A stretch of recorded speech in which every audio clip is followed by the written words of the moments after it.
SB online একাডেমিতে সকলকে স্বাগতম। আমি সুমন আছি তোমাদের সাথে। ছোট্ট বন্ধুরা, আজকে আমরা পঞ্চম শ্রেণীর 30 পৃষ্ঠার মধ্যে যে অঙ্কগুলো রয়েছে এগুলোকে সবচেয়ে সহজ নিয়মে কিভাবে করে সমাধান করা যায় এই বিষয়টি শিখব। চলো তাহলে শুরু করা যাক। বন্ধুরা, আমরা যদি 30 পৃষ্ঠার একদম উপরে লক্ষ্য করি, এখানে শুরুতেই 5.4 বলা হয়েছে গুণনীয়ক। আমরা কিন্তু এর আগে গুণিতক সম্পর্কে শিখেছি। আজকে আমরা শিখব গুণনীয়ক কী এবং গুণনীয়ক কীভাবে করে নির্ণয় করতে হয়, অর্থাৎ গুণনীয়ক কীভাবে বের করতে হয় এই বিষয়টি আজকে আমরা শিখব। তাহলে শুরুতেই চলো একটু গুণনীয়ক সম্পর্কে ধারণা নেওয়া যাক, বা গুণনীয়ক কীভাবে করে বের করতে হয় সেটিকে যদি আমরা একটু বোঝার চেষ্টা করি। আমরা ধরে নিচ্ছি আমাদেরকে বলা হলো 10-এর গুণনীয়ক নির্ণয় করো। তাহলে 10-এর গুণনীয়ক আমরা কীভাবে করে নির্ণয় করব? আমরা 1 থেকে শুরু করব। হ্যাঁ, আমরা 1, 2, 3, 4 এভাবে করে 1 থেকে দেখব যে 1 থেকে শুরু করে কোন কোন সংখ্যা দ্বারা আমরা 10কে ভাগ করতে পারি, কোন কোন সংখ্যা দ্বারা 10কে ভাগ করলে কোনো অবশিষ্ট থাকে না অথবা কোনো ভাগশেষ থাকে না। যে সমস্ত সংখ্যা দ্বারা আমরা 10কে ভাগ করতে পারি সেই সমস্ত সংখ্যাগুলোই হচ্ছে 10-এর গুণনীয়ক। খুবই সহজ কিন্তু বন্ধুরা। যেমন দেখো, আমরা কিন্তু 1 দ্বারা 10কে আমরা কিন্তু ভাগ করতে পারি, তাই না?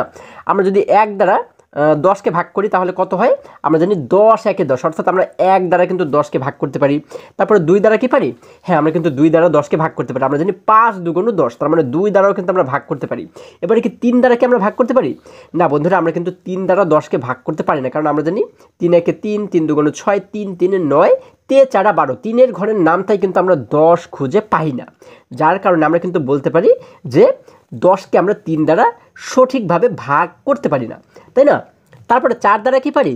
4 দ্বারাও কিন্তু আমরা পারি না, কারণ দেখো 4-এর ঘরের নামটা যদি আমরা পড়ি, দেখো 4 একে 4, 4 দুগুণ 8, 3 4 12, তাহলে 10কে কিন্তু কাটিয়ে গেল, কিন্তু 10 আমরা পাইনি, তাই না? 4-এর ঘরের নামটার মধ্যে, তার মানে 4 দ্বারাও কিন্তু আমরা 10কে ভাগ করতে পারি না।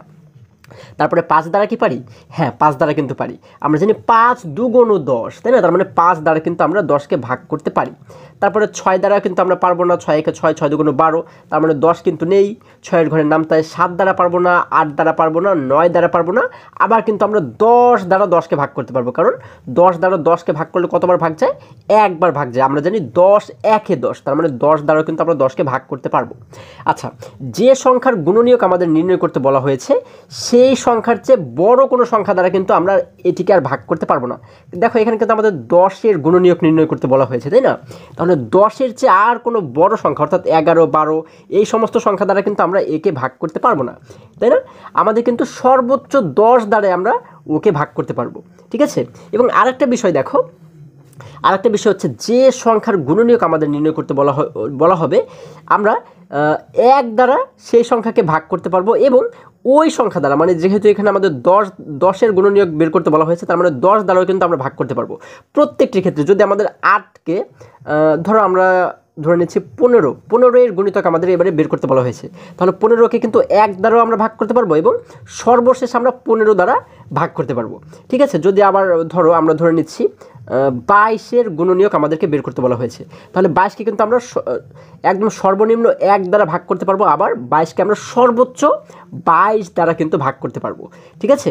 তাহলে যে সংখ্যারই গুণনীয়ক আমরা বের করি না কেন, সেই সংখ্যাকে কিন্তু আমরা 1 দ্বারা ভাগ করতে পারবো, এবং সেই সংখ্যা দ্বারাও ভাগ করতে পারবো, এবং মাঝখানে আরও কিছু সংখ্যাও কিন্তু আমরা পাবো, তাই না? তাহলে দেখো, এখানে 10কে আমরা কোন কোন সংখ্যা দ্বারা ভাগ করতে পারি? 1, 2, 5 এবং 10, এই 4টি সংখ্যা দ্বারা ভাগ করতে পারি। তাহলে আমরা এখানে বলতে পারি যে 10-এর গুণনীয়ক হলো 1, 2, 5 এবং 10। এই 4টি সংখ্যা হচ্ছে 10-এর গুণনীয়ক। খুবই সহজ কিন্তু বন্ধুরা। আচ্ছা, এবারে দেখো, আমরা যদি একটু বইয়ের কাছে লক্ষ্য করি, দেখো এখানে আমাদের বইতে বলা হয়েছে, একদম শুরুতে আমরা কিন্তু এখানে একটি প্রশ্ন দেখতে পাচ্ছি। এখানে বলা হয়েছে একজন শিক্ষক 8টি কমলা তার শিক্ষার্থীদের মধ্যে ভাগ করে দিতে চান। তিনি কতজন শিক্ষার্থীর মধ্যে কমলাগুলো সমানভাবে ভাগ করে দিতে পারবেন? আচ্ছা, আমাদের বলা হয়েছে একজন শিক্ষকের কাছে 8টি কমলা রয়েছে, এবং সে কী করতে চায়? এই 8টি কমলা তার যে শিক্ষার্থী রয়েছে তার শিক্ষার্থীর মধ্যে ভাগ করে দিতে চান। এখন বলা হয়েছে তিনি কতজন শিক্ষার্থীর মধ্যে কমলাগুলো সমানভাবে ভাগ করে দিতে পারবেন। তাহলে এটিকে বের করতে গেলে কিন্তু আমাদের অবশ্যই গুণনীয়ক আগে বের করতে হবে, ঠিক আছে? গুণনীয়ক না বের করলে অথবা গুণনীয়ক ছাড়া কিন্তু আমরা এটিকে বের করতে পারি না। আচ্ছা দেখো, গুণনীয়ক বের করার আরও একটি সিস্টেম রয়েছে, আরও একটি নিয়ম কিন্তু রয়েছে। সেটি হচ্ছে কি, দেখো আমরা যদি একটু নিচে লক্ষ্য করি, এখানে বলা হয়েছে নিচের ছকের খালি ঘরগুলো পূরণ করি এবং কোন সংখ্যা বসবে তা আলোচনা করি। দেখো এখানে কিন্তু আমরা একটি ঘর বা একটি ছক কিন্তু আমরা দেখতে পাচ্ছি। এখানে শুরুতে আমাদের বলা হয়েছে শিক্ষার্থীর সংখ্যা। এখানে দেখো বলা হয়েছে 1 2 3 4 5 6 7 8, অর্থাৎ এই 1 2 দ্বারা এইগুলো দ্বারা কি বোঝানো হয়েছে, আমাদের শিক্ষার্থীর সংখ্যাকে বোঝানো হয়েছে। মানে একজন শিক্ষার্থী, দুইজন শিক্ষার্থী, 3 জন, 4 জন, 5 জন, 6 জন, 7 জন, 8 জন। এবং নিচে বলা হয়েছে কমলার সংখ্যা। দেখো এখানে যেহেতু একজন শিক্ষার্থী, অর্থাৎ একজন শিক্ষার্থীকে যদি আমরা 8টি কমলা দিই, শিক্ষকের কাছে কিন্তু মোট 8টি কমলা ছিল, তাই না? তাহলে একজন শিক্ষার্থীকে যদি দিই তাহলে সে কতটি কমলা পাবে? সে কিন্তু একাই 8টি কমলা পাবে। আবার যদি আমরা 2জন শিক্ষার্থীর মাঝে দিই তাহলে সে পাবে কতটি? সে পাবে কিন্তু এই 2জন পাবে হচ্ছে কতটি করে? এক একজনে কিন্তু 4টি করে পাবে, তাই না? কারণ 4 দুগুণ হয়ে যায় 8। আমরা এই 2 দ্বারা 8কে ভাগ করব, ঠিক আছে? তাহলে 4 দুগুণ হয় 8, আমরা এই জন্য এখানে পাচ্ছি হচ্ছে 4, অর্থাৎ এক একজন শিক্ষার্থী 4টি করে কমলা পাবে। এবারে যদি 3জনকে আমরা দেই, 3জনকে কি আমরা সমানভাবে দিতে পারবো? আমরা দেখো তো 8 দ্বারা যদি 3কে ভাগ করি, 3-এর ঘরের নামটা পড়ো তো, দেখো তো 8 রয়েছে কিনা। আমরা জানি 3 একে 3, 3 দুগুণে 6, 3 3-এ 9, অর্থাৎ 3-এর ঘরের নামটাই কিন্তু আমরা 8 দেখতে পাচ্ছি না। তার মানে 8কে কিন্তু আমরা 3 দ্বারা ভাগ করতে পারছি না, তাই না? অর্থাৎ 3জন শিক্ষার্থীকে যদি আমরা এই 8টি কমলা লেবু দিই তাহলে কিন্তু আমরা সমানভাবে তাদেরকে দিতে পারবো না। আবার যদি 4জনকে দিই তাহলে 4জনকে কি 8টি কমলা লেবু আমরা দিতে পারবো? আচ্ছা দেখো তো 4 দ্বারা 8কে আমরা ভাগ করতে পারি কিনা। আমরা যদি 4-এর ঘরের নামতে পড়ি, দেখো 4 একে 4, 4 দুগুণ 8, তার মানে 4 দ্বারা কিন্তু আমরা 8কে ভাগ করতে পারি। তাহলে 4 দ্বারা 8কে ভাগ করলে কত হয়? 4 দুগুণ 8, তার মানে 4জন শিক্ষার্থীকে যদি আমরা কমলা লেবুগুলো দিই তাহলে এক একজনে পাবে 2টি করে। এখানে আমরা লিখে দেবো 2। এরপরে দেখো 5 দ্বারা কি আমরা 8কে ভাগ করতে পারবো? আমরা কিন্তু 5 দ্বারা 8কে ভাগ করতে পারবো না, যার কারণে আমরা এখানে এরকম একটি ক্রস দিতে পারি। তারপর হচ্ছে 6জন শিক্ষার্থীর মাঝে যদি আমরা 8টি কমলা লেবু দিতে চাই, আমরা কি সমানভাবে দিতে পারবো? দিতে কিন্তু পারবো না। 7জনের মাঝেও কিন্তু আমরা দিতে পারবো না। 8জনের মাঝে যদি আমরা দিই তাহলে কিন্তু আমরা একটি করে দিতে পারবো, তাই না? আমরা 8 দ্বারা যদি 8কে ভাগ করি, যেহেতু 8জন শিক্ষার্থী এবং 8টি কমলা লেবু রয়েছে, তাহলে 8 দ্বারা 8কে কয়বার ভাগ যায়? আমরা জানি 8 একে 8, অর্থাৎ আমরা একটি করে কমলা লেবু কিন্তু 8জনকে দিতে পারবো, তাই না? আচ্ছা এবারে দেখো, আমাদের এই সমস্ত অঙ্কগুলোর সমাধানের ক্ষেত্রে কিন্তু অবশ্যই আমাদের গুণনীয়কের কাজ রয়েছে। গুণনীয়ক কিন্তু আমাদের দরকার হবে, ঠিক আছে? আচ্ছা এখন দেখো, গুণনীয়ক সম্পর্কে আমাদের এখানে কিন্তু সুন্দর একটি সংজ্ঞা দেওয়া রয়েছে। এখানে বলা হয়েছে যে সকল সংখ্যা দ্বারা 8কে ভাগ করলে কোনো ভাগশেষ থাকে না সেগুলো হলো 8-এর গুণনীয়ক। তাহলে যে সংখ্যাগুলো দ্বারা আমরা 8কে ভাগ করলে কোনো ভাগশেষ থাকে না, অর্থাৎ আমরা সুন্দরভাবে ভাগ করতে পারবো, কোনো অবশিষ্ট থাকবে না, সেই সমস্ত সংখ্যাগুলো হচ্ছে কি 8-এর গুণনীয়ক। আমি তোমাদের একটু আগে 10 দ্বারা যেভাবে করে বুঝিয়েছি, এখানেও কিন্তু ঠিক একই বিষয়টি বলা হয়েছে। তাহলে কোন কোন সংখ্যা দ্বারা আমরা 8কে ভাগ করতে পেরেছি? এই দেখো 1 দ্বারা পেরেছি, 2 দ্বারা পেরেছি, 3 দ্বারা কিন্তু পারিনি, যেগুলো নিচে ক্রস রয়েছে এগুলো কিন্তু আমরা পারিনি। 4 দ্বারা পেরেছি এবং 8 দ্বারা পেরেছি। তাহলে এখানে আমরা 8-এর গুণনীয়ক পাচ্ছি কোনগুলোকে? 1 2 4 এবং হচ্ছে কত? 8। এই 4টিকে কিন্তু আমরা 8-এর গুণনীয়ক পাচ্ছি। দেখো একটু নিচে যদি আমরা লক্ষ্য করি, এখানে বলা হয়েছে 8-এর গুণনীয়কগুলো হলো 1 2 4 এবং 8। এই দেখো আমরা একটু আগে যেটি বের করেছি, তাই না? অর্থাৎ এগুলো দ্বারা কি বোঝানো হয়েছে?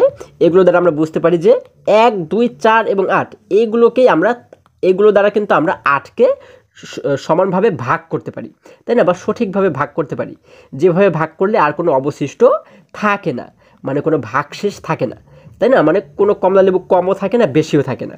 আচ্ছা তাহলে এগুলো হচ্ছে কি 8-এর গুণনীয়ক। এবারে বলা হয়েছে কোনো সংখ্যার গুণনীয়কগুলোর মধ্যে সবসময় 1 এবং ওই সংখ্যা থাকে।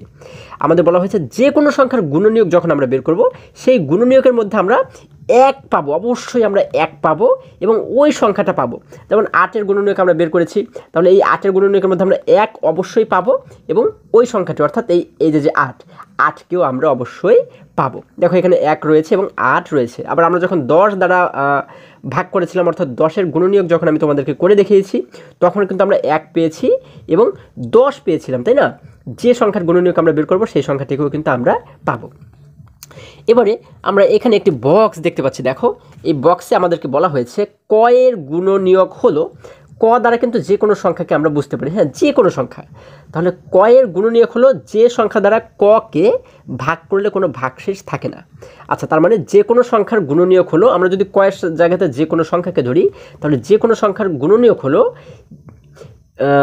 যে সংখ্যা দ্বারা সেই সংখ্যাকে ভাগ করলে কোনো ভাগশেষ থাকবে না। আশা করি তোমরা সকলেই খুব সুন্দরভাবে বুঝতে পেরেছো। এবারে দেখো আমরা আরেকটু নিচে যদি লক্ষ্য করি, এখানে 1 নম্বরে বলা হয়েছে নিচের টেবিলে গুণনীয়কগুলো বৃত্তাকারে চিহ্নিত করি। দেখো আমরা কিন্তু এখানে অনেকগুলো টেবিল দেখতে পাচ্ছি, তাই না?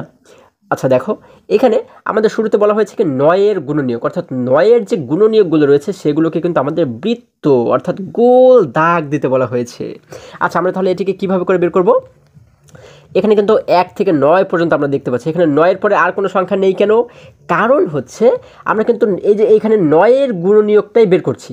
তাহলে যার গুণনীয়ক আমরা বের করবো, অর্থাৎ যে সংখ্যার গুণনীয়ক বের করব, ওই সংখ্যা দ্বারাই কিন্তু আমরা সর্বশেষ ভাগ করতে পারবো। এর চেয়ে বড় সংখ্যা দ্বারা কিন্তু ওকে আমরা আর ভাগ করতে পারবো না, যার কারণে কিন্তু আমরা এখানে সর্বশেষ 9 দেখতে পাচ্ছি। ঠিক আছে, আচ্ছা তার কারণ হচ্ছে কি 9 এর পরে 10 দ্বারা কিন্তু আমরা 9কে ভাগ করতে পারবো না, 11 দ্বারা পারবো না, 12 দ্বারা পারবো না, অর্থাৎ বড় সংখ্যা দ্বারা কিন্তু ওকে আমরা ভাগ করতে পারবো না। আচ্ছা এখন দেখো তো এইখানে 1 থেকে 9 পর্যন্ত কোন কোন সংখ্যা দ্বারা 9কে আমরা ভাগ করতে পারি? 1 দ্বারা কি পারি? হ্যাঁ আমরা জানি 9 একে 9, তার মানে 1 দ্বারা পারি। 1কে আমরা এই জন্য কী করবো? একটি গোল দাগ দিব। 2 দ্বারা কি পারি? না, দেখো আমরা কিন্তু 2 দ্বারা 9কে ভাগ করতে পারি না, কারণ 2 এর ঘরের নামটা যদি আমরা পড়ি, দেখো 2 একে 2, 2 দুগুণ 4, 3 দুগুণ 6, 4 দুগুণ 8, 5 দুগুণ 10। আচ্ছা দেখো আমরা কিন্তু 9কে কাটিয়ে 10-এর কাছে চলে গেছি, কিন্তু 9কে আমরা পাইনি, তাই না? অর্থাৎ 2 দ্বারা কিন্তু 9কে ভাগ করা যাবে না, তার মানে 2কে আমরা গোল চিহ্ন দিব না। 3 দ্বারা কি যাবে? হ্যাঁ আমরা জানি 3 3 9, তাই না? 3 দ্বারা কিন্তু 9কে ভাগ করা যায়, যার কারণে 3কে একটি আমরা গোল চিহ্ন দিব। 4 দ্বারা কি যায়? 4 একে 4, 4 দুগুণ 8, 3 4 12। আচ্ছা দেখো আমরা কিন্তু 4-এর ঘরের নামতে 9কে পেলাম না, তার মানে 4 দ্বারা ভাগ করা যায় না। 5 দ্বারা 5 একে 5, 5 দুগুণ 10। দেখো 9 কাটিয়ে 10 হয়ে গেল, তার মানে আমরা কিন্তু 5-এর ঘরের নামটাতেও 9 পেলাম না, তার মানে এটিকে আমরা গোল চিহ্ন দিব না। 6 দ্বারা কি যাবে? 6 একে 6, 6 দুগুণ 12, তার মানে কিন্তু 9কে কাটিয়ে আমরা 12-এর কাছে চলে গেছি, তার মানে 6 দ্বারাও যাবে না, 7 দ্বারাও যাবে না, 8 দ্বারাও যাবে না, কিন্তু 9 দ্বারা কিন্তু যাবে। আমরা জানি 9 একে 9, অর্থাৎ 9 দ্বারা 9কে একবার ভাগ করা যায়। তাহলে এই 9 হচ্ছে কি 9কেও কিন্তু আমরা একটি গোল চিহ্ন দিব। ঠিক আছে, তাহলে এখানে আমরা মোট গোল চিহ্ন কতটি পেয়েছি? 1টি 2টি 3টি, সেগুলো হচ্ছে কি 1 3 9। তাহলে এই যে 3টি গোল চিহ্ন আমরা দিয়েছি, এইগুলো দ্বারা হচ্ছে কি বুঝাতে চেয়েছি আমরা, মানে আমরা কি এটি দ্বারা বুঝতে পারছি? আমরা বুঝতে পারছি যে 9 এর গুণনীয়ক হচ্ছে 1 3 এবং 9। এবার একই রকমভাবে আমরা যদি 12 এর গুণনীয়কগুলোকে বের করি, দেখো 12 এর গুণনীয়কগুলো কীভাবে বের করবো? আমরা ঠিক একই রকমভাবে দেখবো যে 1 থেকে 12-র মধ্যে কোন সংখ্যাগুলো দ্বারা 12কে ভাগ করা যায়। আমরা জানি 1 দ্বারা 12কে ভাগ করা যায়, 12 একে 12, তাহলে আমরা 1-এর উপরে একটি গোল চিহ্ন দিব। 2 দ্বারা কি যাবে? হ্যাঁ আমরা জানি 6 দুগুণ 12, তাহলে 2 দ্বারা কিন্তু 12কে ভাগ করা যায়, যার কারণে 2 এর উপরে একটি গোল চিহ্ন দেবো। 3 দ্বারা কি যাবে? হ্যাঁ আমরা জানি 3 4 12, তার মানে 3 দ্বারা কিন্তু 12কে ভাগ করা যায়, আমরা 3-এর উপরে একটি গোল চিহ্ন দেবো। 4 দ্বারা কি যাবে? হ্যাঁ আমরা জানি 4 একে 4, 4 দুগুণ 8, 3 4 12, যার কারণে কিন্তু 4-এর উপরেও একটি গোল চিহ্ন আমরা দেবো। 4 দ্বারাও 12কে ভাগ করা যাবে। 5 দ্বারা কি যাবে? 5 একে 5, 5 দুগুণ 10, 3 5 15। দেখো 12কে কাটিয়ে আমরা কিন্তু 15-এর কাছে চলে গেলাম, যার কারণে কিন্তু আমরা 5কে দিব না, তাই না? 5কে কিন্তু আমরা গোল দাগ দিব না, কারণ 5 দ্বারা 12কে ভাগ করা যায় না। 6 দ্বারা যায়? হ্যাঁ আমরা জানি 6 দ্বারা যায়, কারণ 6 একে 6, 6 দুগুণ 12, যেহেতু 6 দ্বারা যায় ভাগ, এই জন্য আমরা 6কে একটি গোল দাগ দিব। 7 দ্বারা কিন্তু যাবে না, 7 একে 7, 7 দুগুণ 14, 8 দ্বারা যাবে না, 9 দ্বারা যাবে না, 10 দ্বারা যাবে না, 11 দ্বারা যাবে না, 12 দ্বারা যাবে। আমরা জানি 12 একে 12, যার কারণে 12-এর উপরে একটি গোল চিহ্ন আমরা দিলাম। এখানে দেখো আমরা কতগুলো গোল চিহ্ন পেয়েছি, তাই না? তাহলে এই যে সংখ্যাগুলো আমরা পেয়েছি এগুলো হচ্ছে 12 এর গুণনীয়ক। তাহলে 12 এর গুণনীয়ক কী কী পাচ্ছি? 1 2 3 4 6 এবং 12। এবারে একই রকমভাবে তোমরা এইখানে যে গুণনীয়কগুলো বের করতে বলা হয়েছে, তোমরা এগুলোকে ঠিক একই রকমভাবে বের করবে। ঠিক আছে, 17-এর গুণনীয়ক, 20-এর গুণনীয়ক, 24-এর গুণনীয়ক। তাহলে যে সংখ্যা দ্বারা 17কে গুণ করা যাবে, অর্থাৎ 17কে ভাগ করা যাবে, সেই সংখ্যাগুলোকে কিন্তু তোমরা এখানে গোল গোল করে চিহ্ন দেবে। ঠিক আছে, তাহলে এটি হচ্ছে তোমাদের কাজ। তোমরা যদি এটিকে সমাধান করতে পারো তাহলে অবশ্যই কমেন্ট করে জানাবে, আর যদি না পারো সেটিও তোমরা অবশ্যই কমেন্ট করে জানিয়ে দেবে, আমি তোমাদের সমাধান করে দেখানোর চেষ্টা করব। এবারে দেখো যদি আমরা আরেকটু নিচে লক্ষ্য করি, এখানে আমরা 1 নম্বরে দেখতে পাচ্ছি, এখানে বলা হয়েছে গুণনীয়কগুলো লেখো। এখানে কিন্তু অনেকগুলো সংখ্যা দেওয়া রয়েছে, তাই না? এগুলোর গুণনীয়ক আমাদের লিখতে বলা হয়েছে, মানে বের করতে বলা হয়েছে। দেখো যদি আমরা একটু পাশে লক্ষ্য করি, এখানে কিন্তু আমরা একটি মেয়ে শিশুকে দেখতে পাচ্ছি। সে বলেছে 1 2 3 4 এইভাবে করে এই সমস্ত সংখ্যা দ্বারা সংখ্যাগুলোকে ভাগ করি। অর্থাৎ এই সংখ্যাগুলোকে কিন্তু আমাদের 1 2 3 4 এইভাবে করে কিন্তু ভাগ করে দেখতে হবে, তাই না? যে 7-এর গুণনীয়ক কত, 15-এর গুণনীয়ক কত, 18-এর গুণনীয়ক কত। যেমন দেখো এখান থেকে আমরা যদি কয়েকটি অঙ্কের সমাধান করার চেষ্টা করি, যেমন আমরা যদি 2 নম্বর অঙ্কটা যেমন রয়েছে, 2তে বলা হয়েছে 15-এর গুণনীয়কগুলোকে যদি আমরা একটু বের করার চেষ্টা করি, দেখো আমরা 2 নাম্বার দিয়ে লিখব হচ্ছে 15। যেহেতু 2 নাম্বার আমাদের 15 দেওয়া রয়েছে, আমরা লিখব হচ্ছে, এবারে আমরা লিখব 15 এর গুণনীয়ক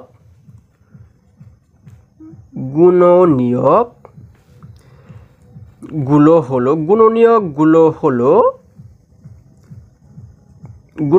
হলো এখন আমরা কি করব, আমরা 1 থেকে শুরু করব। হ্যাঁ, 1 এর সাথে কি আমরা 1 দ্বারা কি আমরা 15কে ভাগ করতে পারি? হ্যাঁ, আমরা কিন্তু 1 দ্বারা 15কে ভাগ করতে পারি, কারণ আমরা 1 দ্বারা কিন্তু যে কোনো সংখ্যাকে ভাগ করতে পারি। তাহলে আমরা 1 এর সাথে কতকে গুণ করলে 15 পাই? আমরা কিন্তু 1 এর সাথে গুণ যদি করি 15কে, তাহলে আমরা পাই হচ্ছে 15 একে 15, তাই না? আমরা এইভাবে করে কিন্তু নামতা আকারেও কিন্তু এগুলোকে লিখতে পারি। তারপরে 2 দ্বারা কি আমরা 15কে ভাগ করতে পারি? 2 দ্বারা কিন্তু আমরা 15কে ভাগ করতে পারি না, কারণ 2-এর ঘরের নামতে কিন্তু আমরা 15 পাই না, তাই না? আচ্ছা, 3 দ্বারা কি ভাগ করতে পারি? হ্যাঁ, 3 দ্বারা কিন্তু ভাগ করতে পারি। আমরা জানি তে 5 15, অর্থাৎ 3-এর সাথে যদি আমরা গুণ করি 5কে, তাহলে হয়ে যায় তে 5 15। এবারে 4 দ্বারা কি আমরা ভাগ করতে পারি? 4 দ্বারা কিন্তু 15কে আমরা ভাগ করতে পারি না। তোমরা যদি 4-এর ঘরে নামতে পারো, 4 1 4, 4 2 8, তে 4 12, 4 4 16। দেখো 15 কাটিয়ে আমরা কিন্তু 16-র কাছে চলে গিয়েছি, কিন্তু 15কে আমরা পাইনি। অর্থাৎ 4 দ্বারা কিন্তু 15কে ভাগ করা যাবে না। তারপরে 5 দ্বারা কি যাবে? হ্যাঁ, 5 দ্বারা কিন্তু যাবে। আমরা জানি তে 5 5 একে 5, 5 2 10, তে 5 15। কিন্তু তে 5 যে 15, এই যে এইখানে কিন্তু আমরা এটি অলরেডি লিখে নিয়েছি, তাই না? 3 গুণ 5 এবং 5 গুণ 3 দুটি কিন্তু একই বিষয়, যার কারণে আমাদের একবার লিখলেই কিন্তু এটি হয়ে যাবে। আচ্ছা, তারপরে 5 গেল। 6 দ্বারা কি ভাগ করতে পারবো? 6 দ্বারা ভাগ যায় না 15কে। 7 দ্বারা করতে পারবো না, 8 দ্বারা করতে পারবো না, 9 দ্বারা পারবো না, 10 দ্বারা পারবো না, 11 পারবো না, 12 দ্বারা পারবো না, 13 দ্বারা পারবো না, 14 দ্বারা পারবো না, আর কিন্তু আমরা সর্বশেষ 15 দ্বারা পারবো। ঠিক আছে, আমরা যদি 15কে 1 দ্বারা গুণ করি, তাহলে কিন্তু হয়ে যায় 15 একে 15। কিন্তু দেখো আমরা শুরুতেই কিন্তু লিখেছি 1 গুণ 15, 1 গুণ 15 এবং 15 গুণ 1 দুটি কিন্তু একই বিষয়, তাই না? যার কারণে কিন্তু আমরা এটাকে আর লিখবো না। তাহলে এইখানে দেখো আমরা মোট কতটি সংখ্যা পেলাম? আমরা পেয়েছি 1 3 5 এবং 15।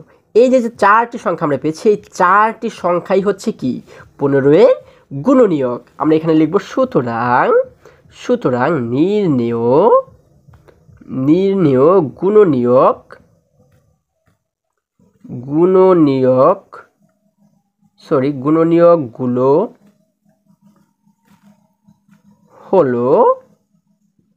গুণনীয়কগুলো হলো কত? 1 3, তারপর হচ্ছে 5 এবং তারপর হচ্ছে 15। ঠিক আছে, আমরা জানি যে কোনো সংখ্যার গুণনীয়ক আমাদের বের করতে বলা হলে আমরা সেখানে কিন্তু 1কে পাবো এবং সেই সংখ্যাকে পাবো। সেই সংখ্যা বলতে কি, যে সংখ্যার গুণনীয়ক আমরা বের করেছি সেই সংখ্যা। অর্থাৎ এখানে যেহেতু 15 গুণনীয়ক বের করেছি, আমরা কিন্তু 15কেও পাবো, 1কে পাবো এবং সেই সংখ্যাকে পাবো। তাহলে আমরা এখানে 15 গুণনীয়ক পাচ্ছি 1 3 5 15। এবারে একই রকমভাবে যদি আমরা আরও একটি অঙ্কের সমাধান করি এখান থেকে, বন্ধুরা আমরা যদি এখান থেকে 8 নম্বর অঙ্কটি সমাধান করি, দেখো 8 নম্বর আমাদের বলা হয়েছে 47। আমরা এখানে লিখলাম 47। তাহলে আমরা লিখবো হচ্ছে 47 এর গুণনীয়কগুলো হলো,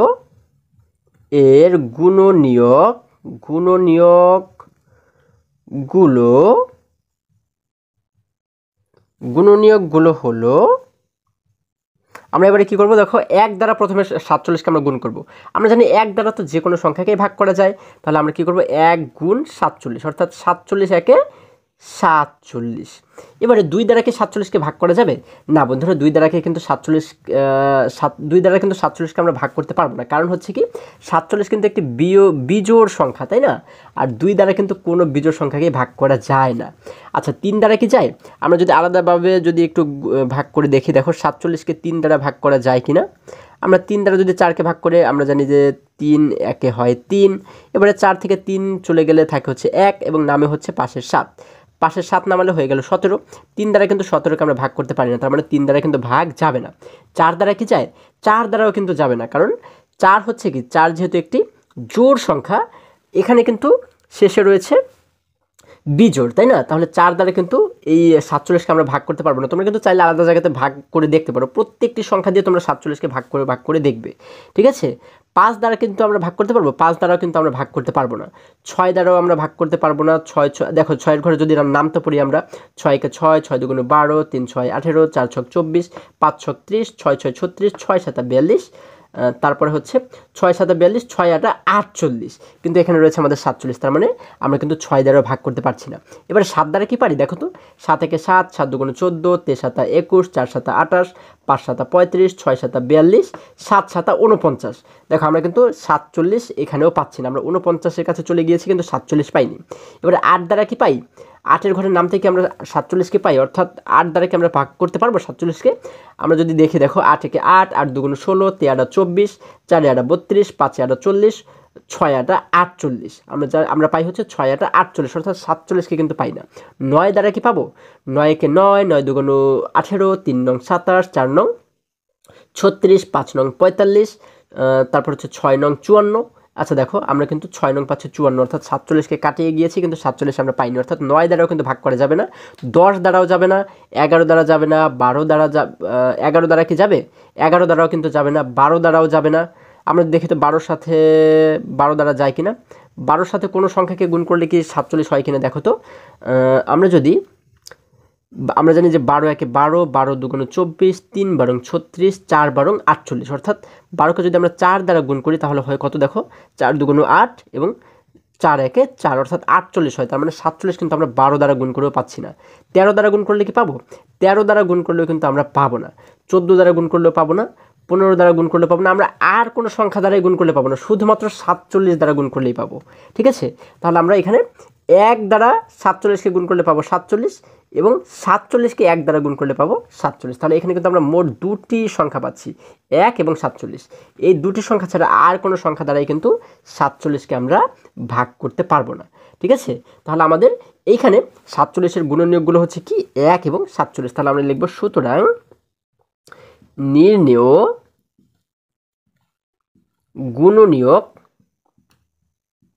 গুণনীয়কগুলো হলো নির্ণয় গুণনীয়কগুলো হলো হচ্ছে কত, 1 এবং 47। ঠিক আছে? 1 এবং 47। এইভাবে করে বাকি যে অঙ্কগুলো রয়েছে দেখো এখানে, এই প্রত্যেকটি অঙ্ক কিন্তু তোমরা ঠিক একই রকম নিয়মেই সমাধান করবে। ঠিক আছে? তোমরা যদি সমাধান করতে পারো অবশ্যই কমেন্ট করে আমাকে জানাবে, এবং কোনো অঙ্ক যদি তোমাদের কাছে কঠিন মনে হয়, কোনো দিক থেকে যদি মনে হয় যে তোমরা পারছো না, সেটি আমাকে অবশ্যই কমেন্ট করে জানাবে, আমি তোমাদেরকে অবশ্যই সেটিকে সমাধান করে দেওয়ার চেষ্টা করব। বন্ধুরা আজকে আমাদের এই পর্যন্তই। আশা করি আজকের প্রত্যেকটি অঙ্ক তোমরা খুবই সহজে এবং খুবই মজায় শিখতে পেরেছো। আজকে আমাদের এই পর্যন্তই, আবারও দেখা হবে পরবর্তী ভিডিওতে। আর হ্যাঁ, তোমরা যদি আমার চ্যানেলে নতুন হয়ে থাকো তাহলে অবশ্যই এখনই চ্যানেলটি সাবস্ক্রাইব করে পাশে থাকো, যেন আমার যে কোনো ভিডিও আপলোড করার সাথে সাথে খুব সহজেই তোমরা সেটি পেতে পারো। এবং পঞ্চম শ্রেণীর যে কোনো পৃষ্ঠার সমাধান দেখতে এই সোজা যে লিঙ্কটি দেখতে পাচ্ছ, এই লিঙ্কে প্রবেশ করে যে কোনো মুহূর্তে যে কোনো পৃষ্ঠার সমাধান তোমরা দেখে নিতে পারো। সকলে ভালো থাকো, সুস্থ সবল থাকো, এই কামনা করে শেষ করছি। ধন্যবাদ সকলকে।